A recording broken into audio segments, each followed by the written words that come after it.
Hi friends, welcome to Naina Shubha diaries. ಈ ವ್ಲಾಗಲ್ಲಿ ನಾನು ನಿಮಗೆ ಚಿಕನ್ ತಂದೂರಿ ಮಾಡೋದು ಹೇಗೆ ಅಂತ ನಾನು ನಿಮಗೆ ತೋರಿಸ್ಕೊಡ್ತೀನಿ, ಬನ್ನಿ. ನಾನಿವಾಗ ಇಲ್ಲಿ 2 ಲೆಗ್ ಪೀಸ್ ತೊಗೊಂಡಿದ್ದೀನಿ ತಂದೂರಿ ಮಾಡೋಕ್ಕೆ. ಈ ಲೆಗ್ ಪೀಸ್ಗೆ ನಾನು ಫಸ್ಟು ಅರಿಶಿನ ಹಾಕ್ಕೊಂಡು ನಾನು ವಾಶ್ ಮಾಡ್ಕೊಂಡಿದ್ದೀನಿ, ಏಕೆಂದರೆ ಅದ್ರದ್ದು ಸ್ಮೆಲ್ ಬರಬಾರ್ದು ಅಂತ ಅಂದ್ಬಿಟ್ಟು ಫಸ್ಟು ಅರಿಶಿನ ಹಾಕ್ಕೊಂಡು ವಾಶ್ ಮಾಡ್ಕೊಂಡಿದ್ದೀನಿ. ಆಮೇಲೆ ಇದಕ್ಕೊಂದು ಸ್ಪೂನು ಶುಂಠಿ ಬೆಳ್ಳುಳ್ಳಿ ಪೇಸ್ಟ್ ತೊಗೋತೀನಿ. ಇದು ನಾನು 2 ಲೆಗ್ ಪೀಸ್ಗೆ ನಾನು ತೋರಿಸ್ತಾ ಇರೋದು. ಒಂದು ಸ್ಪೂನ್ ನಾನು ಶುಂಠಿ ಬೆಳ್ಳುಳ್ಳಿ ಪೇಸ್ಟ್ ಹಾಕಿದ್ದೀನಿ. ಇದಕ್ಕೆ ನೆಕ್ಸ್ಟ್ ಬಂದು ಸ್ವಲ್ಪ ಖಾರದ ಪುಡಿ, 2ಕ್ಕೆ ಎಷ್ಟು ಬೇಕೋ ಅಷ್ಟು ನಾನು ಖಾರದ ಪುಡಿ ಹಾಕ್ಕೊಳ್ತಾ ಇದ್ದೀನಿ. ಆಮೇಲೆ ಇವಾಗ ಸ್ವಲ್ಪ ಧನಿಯಾ ಪುಡಿ,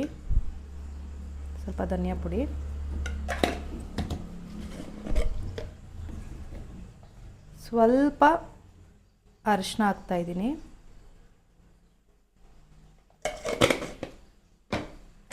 ನೆಕ್ಸ್ಟು ಇದಕ್ಕೆ ಸ್ವಲ್ಪ ಪೆಪ್ಪರ್ ಪೌಡರ್,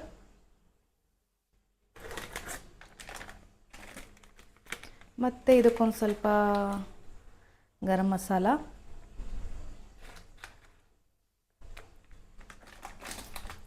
ಆಮೇಲೆ ಸ್ವಲ್ಪ ನಾನು ಇದಕ್ಕೆ ಇದು ಕಸ್ತೂರಿ ಮೆಂತ್ಯ ಹಾಕ್ತಾಯಿದ್ದೀನಿ. ಇದಕ್ಕೆ ಮೇಯ್ನ್ ಇಂಪಾರ್ಟೆಂಟ್ ಬಂದು ಏನು ಅಂತಂದರೆ ಕರ್ಡು, ಓಕೆನಾ. ಕರ್ಡು ನಾವು ಸ್ವಲ್ಪ ಜಾಸ್ತಿ ಹಾಕ್ಕೋಬೇಕು. ಕರ್ಡೇ ಇದಕ್ಕೆ ಮೇಯ್ನ್ ಇಂಗ್ರೀಡಿಯೆಂಟ್ಸ್ ಹೇಳಬೇಕು ಅಂತಂದರೆ. ನಾನು 2ಕ್ಕೆ ಎಷ್ಟು ಬೇಕೋ ಅಷ್ಟು ಹಾಕ್ಕೊಂಡಿದ್ದೀನಿ, ನೀವು ನೋಡ್ಕೊಂಡು ಹಾಕ್ಕೊಳ್ಳಿ.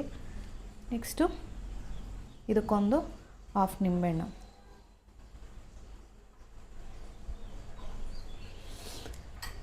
ಆಮೇಲೆ ನೆಕ್ಸ್ಟ್ ಬಂದು ಇದಕ್ಕೆ ತಂದೂರಿ ಪೌಡರ್ನ ಹಾಕ್ಕೋತಾ ಇದ್ದೀನಿ. ನಿಮ್ಮ ಮನೇಲಿ ಯಾರ ಹತ್ರನಾದ್ರು ತಂದೂರಿ ಪೌಡರ್ ಇಲ್ಲ ಅಂತಂದರೆ ಈ ಚಿಕನ್ ಮಸಾಲ ಬರುತ್ತಲ್ಲ, ಚಿಕನ್ ಮಸಾಲ ಹಾಕ್ಕೋಬೋದು.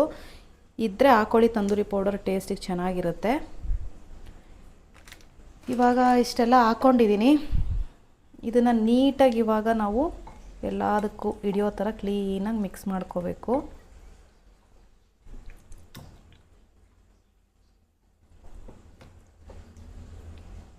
ಇದೇನಿಲ್ಲ ಅಂತಂದ್ರೂ ಒಂದು 1/2 ಅವರ್ ಆದ್ರೂ ಚೆನ್ನಾಗಿ ಮ್ಯಾರಿನೇಟ್ ಆಗಬೇಕು, ಆವಾಗಲೇ ಒಳಗಡೆ ಎಲ್ಲ ಕ್ಲೀನಾಗಿ ಹಿಡಿಯೋದು. ಇವತ್ತು ಹೇಳಬೇಕಂದ್ರೆ ನಮ್ಮ ಮನೇಲಿ ನಾವು ಚಿಕನ್ ಬಿರಿಯಾನಿ ಆ್ಯಂಡ್ ಚಿಕನ್ ಕಬಾಬ್ ಮಾಡ್ತಾ ಇದ್ದಿದ್ದು. ಆ ಮಾಡೋ ಗ್ಯಾಪಲ್ಲಿ ನನ್ನ ಮಗ ಒಂದು ತಂದೂರಿ ಬೇಕು, ತಂದೂರಿ ಒಂದು ಮಾಡಿಕೊಡು ಮಮ್ಮಿ ಅಂತಂದ. ಸರಿ, ಹೆಂಗಿರೋ ಲೆಗ್ ಪೀಸ್ ಇತ್ತಲ್ವ, ಮಾಡೋಣ, ಹಂಗೆ ನಿಮಗೂ ವೀಡಿಯೋ ಮಾಡಿ ತೋರಿಸಿದ್ರೆ ನಿಮಗೂ ಗೊತ್ತಾಗುತ್ತೆ ಅಂತ ಅಂದ್ಬಿಟ್ಟು ನಾನು ಮಾಡ್ತಾಯಿದ್ದೀನಿ. ನಾನು ಯಾವ ಥರ ಮಾಡ್ತೀನಿ, ಟೇಸ್ಟ್ ಯಾವ ಥರ ಬರುತ್ತೆ ಅಂದ್ಬಿಟ್ಟು ನೀವು ನಿಮ್ಮ ಮನೇಲಿ ಮಾಡಿಕೊಂಡು ತಿಂದಾಗ ಹೇಳಿ. ನೋಡಿ, ಇದಿಷ್ಟೇ. ಆಮೇಲೆ ಇನ್ನೊಂದು ಮರ್ತೋದೆ, ಉಪ್ಪು ಹಾಕ್ಕೋಬೇಕು. ಇವಾಗ ಉಪ್ಪು ಹಾಕ್ಕೊಳ್ತೀನಿ. ರುಚಿಗೆ ತಕ್ಕಷ್ಟು ಉಪ್ಪು ಹಾಕ್ಕೋಬೇಕು. ನಾನಿಲ್ಲಿ 2ಕ್ಕೆ ಎಷ್ಟು ಬೇಕೋ ಅಷ್ಟು ಉಪ್ಪು ಹಾಕ್ಕೊಳ್ತಾ ಇದ್ದೀನಿ. ಆಮೇಲೆ ಇದಕ್ಕೆ ಇನ್ನೂ ಕೆಲವೊಬ್ಬರು ಇದಾಗ್ತಾರೆ, ಏನು ಫುಡ್ ಕಲರ್ ಹಾಕ್ತಾರೆ. ನಾನಿಲ್ಲಿ ಫುಡ್ ಕಲರ್ ಹಾಕ್ತಾಯಿಲ್ಲ. ಫುಡ್ ಕಲರ್ ಹಾಕಿದ್ರೆ ನಿಮಗೆ ಹೋಟೆಲ್ಗಳಲ್ಲೆಲ್ಲ ಸಿಗುತ್ತಲ್ವ, ಆ ಥರ ಕಾಣಿಸುತ್ತೆ. ಬಟ್ ನಾನಿಲ್ಲಿ ಫುಡ್ ಕಲರ್ ಹಾಕ್ತಾಯಿಲ್ಲ. ನ್ಯಾಚುರಲಾಗೆ ಏನಿದೆಯೋ ಮನೇಲಿ ಅದನ್ನು ಹಾಕಿ ಮಾಡ್ತಾಯಿದ್ದೀನಿ. ಇವಾಗ ಇಷ್ಟೇ ಇದೆ, ಮುಗೀತಿವಾಗ. ನೆಕ್ಸ್ಟು ಇದನ್ನು ಯಾವ ಥರ ಬೇಯಿಸ್ತೀನಿ, ಯಾವ ಥರ ಗ್ರಿಲ್ ಮಾಡ್ತೀನಿ ಅನ್ನೋದನ್ನ ತೋರಿಸ್ತೀನಿ. ಇದೊಂದು 1/2 ಅವರ್ ಮ್ಯಾರಿನೇಟ್ ಆಗಬೇಕು. ಇವಾಗ 30 ಮಿನಿಟ್ಸ್ ಆಯಿತು, ಮ್ಯಾರಿನೇಟ್ ಆಯಿತು. ನೋಡಿ, ಈ ಥರ ಮ್ಯಾರಿನೇಟ್ ಆಗಿದೆ. 30 ನಿಮಿಷ. ಚಿಕ್ಕದು ಒಂದು ಪ್ಯಾನ್ ಇಟ್ಕೊಂಡು ಅದಕ್ಕೆ ನಾನು ಸ್ವಲ್ಪ ಎಣ್ಣೆ ಹಾಕ್ಕೊಂಡಿದ್ದೀನಿ.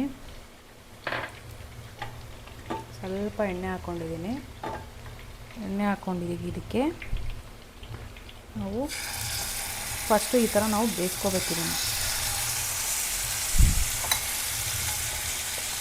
ಮೀಡಿಯಮ್ ಫ್ಲೇಮಲ್ಲಿ, ಏನಿಲ್ಲ ಅಂದರೂ ಒಂದು 10ರಿಂದ 15 ನಿಮಿಷ ಈ ಥರ ಬೇಯಿಸ್ಕೋಬೇಕು.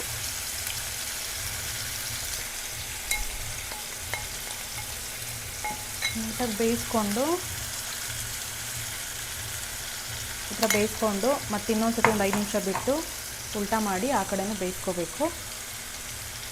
ಒಂದು 15-20 ನಿಮಿಷ ಇದರಲ್ಲಿ ಬೇಯಿಸ್ಕೋಬೇಕು ನೀಟಾಗಿ. ಇವತ್ತು ಸಂಡೇ ಆಗಿರೋದ್ರಿಂದ ನಮ್ಮ ಮನೇಲಿ ಬಿರಿಯಾನಿ ಮತ್ತು ಕಬಾಬ್ ನೋಡ್ತಿರ್ಬೋದು. ಬಿರಿಯಾನಿ ಮತ್ತು ಕಬಾಬ್ ಮಾಡ್ತಾಯಿದ್ದೀವಿ. ಚಿಕನ್ ತಂದಾಗ 2 ಲೆಗ್ ಪೀಸ್ ಇತ್ತಲ್ವ, ಯಾಕೆ ತಂದೂರಿ ಮಾಡಬಾರ್ದು ತಂದೂರಿ ಮಾಡೋಣ ಅಂದ್ಬಿಟ್ಟು ತಂದೂರಿ ಮಾಡ್ತಾಯಿದ್ದೀವಿ. ಹಂಗೆ ಮಾಡ್ಬೇಕಾದ್ರೆ ನೆನಪು ಬಂತು ನಿಮಗೂ ವಿಡಿಯೋ ಮಾಡಿ ತೋರಿಸೋಣ ಅಂತ ತೋರಿಸ್ತಾ ಇದ್ದೀನಿ. ಇವಾಗ ಇದು 5 ನಿಮಿಷ ಆಯಿತು. 5 ನಿಮಿಷ ಆದಮೇಲೆ ಇದನ್ನು ನಾವು ಈ ಥರ ಉಲ್ಟಾ ಮಾಡ್ಕೋಬೇಕು.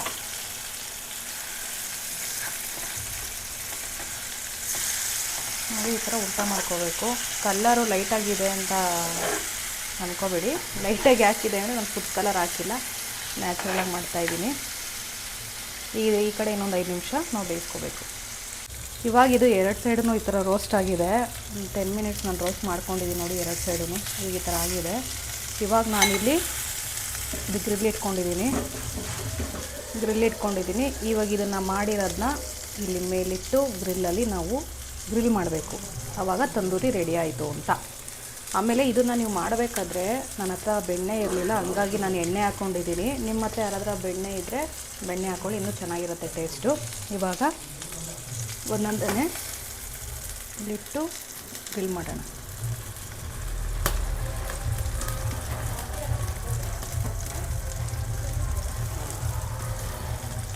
ಈ ಥರ ಗ್ರಿಲ್ ಮಾಡಿದರೆ ತುಂಬ ಚೆನ್ನಾಗಿರುತ್ತೆ.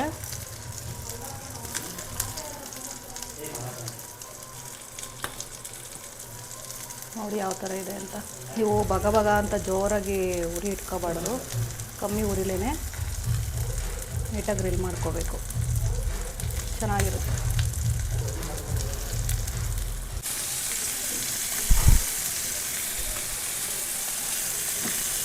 ಇವಾಗ ಇನ್ನೊಂದು ಇಟ್ಟಿದ್ದೀನಿ ನೋಡಿ, ಒಂದು ರೆಡಿಯಾಗಿದೆ ನೋಡ್ತಿರ್ಬೋದು. ಇನ್ನೊಂದು ಇಟ್ಟಿದ್ದೀನಿ. ಈ ಕೊತ್ತಂಬರಿ ಸೊಪ್ಪು ಏನಕ್ಕೆ ಅಂತಂದರೆ ಈ ಥರ ಡಿಸೈನ್ ಮಾಡೋಕ್ಕೆ.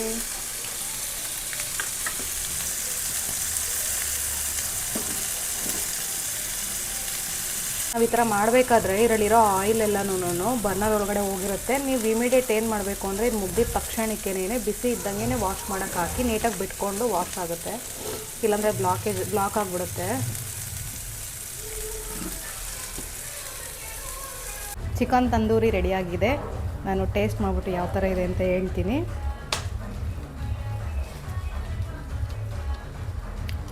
ಚೆನ್ನಾಗಿ ಒಳಗಡೆ ಎಲ್ಲ ಎಳ್ದಿದೆ, ನೀವೇ ನೋಡ್ತಿರ್ಬೋದು.